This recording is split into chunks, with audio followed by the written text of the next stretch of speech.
Méditation profonde et riche sur 1 Samuel 17. Le passage célèbre du combat entre David et Goliath. Le cœur et la foi qui triomphent du géant. 1. Contexte spirituel. Le chapitre 17 du premier livre de Samuel nous place sur un champ de bataille, d'un côté l'armée d'Israël conduite par Saül et de l'autre côté les Philistins dominés par un géant nommé Goliath, symbole de la peur, de l'intimidation et de la puissance humaine.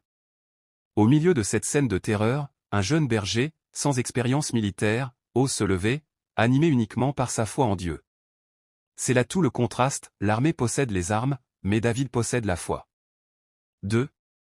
Le géant, image de nos défis. Goliath n'est pas seulement un homme, il représente tout ce qui nous paralyse. Le doute qui dit « tu n'y arriveras pas ». Les épreuves qui semblent trop lourdes. Les voix autour de nous qui remettent en cause notre appel. David voit ce géant, mais il le regarde à travers le prisme de Dieu. Ce que les autres voyaient comme une menace, lui voyait une occasion pour Dieu de manifester sa gloire. Lorsque nous plaçons nos regards sur Dieu au lieu de notre peur, le géant perd déjà sa force. 3. L'attitude de David, la foi simple mais ferme. David refuse l'armure du roi Saül, symbole de la dépendance aux moyens humains. Il choisit sa fronde, son expérience, sa confiance et le nom du Seigneur des armées. Cela nous enseigne que Dieu n'a pas besoin de moyens beaux ni puissants, il cherche seulement un cœur disponible, confiant et obéissant. L'Éternel ne sauve ni par l'épée ni par la lance, 1 Samuel 17 verset 47. Quand nous avançons dans les batailles de la vie, ce n'est pas la taille de nos armes qui compte, mais la profondeur de notre confiance. 4. La victoire, symbole de l'autorité spirituelle. Lorsque David frappe Goliath, ce n'est pas seulement un acte de bravoure, mais une proclamation de l'autorité de Dieu sur toute puissance ennemie.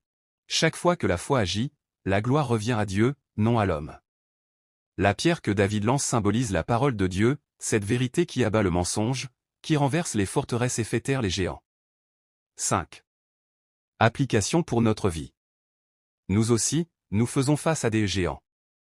Des peurs intérieures. Des situations impossibles. Des injustices.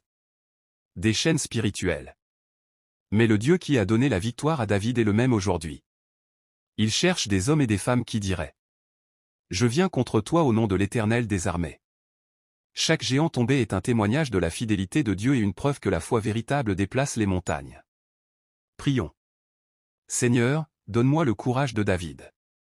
Aide-moi à voir mes géants non comme des obstacles, mais comme des opportunités pour toi de manifester ta gloire. Mets dans ma main la pierre de ta parole et dans mon cœur la certitude de ta présence.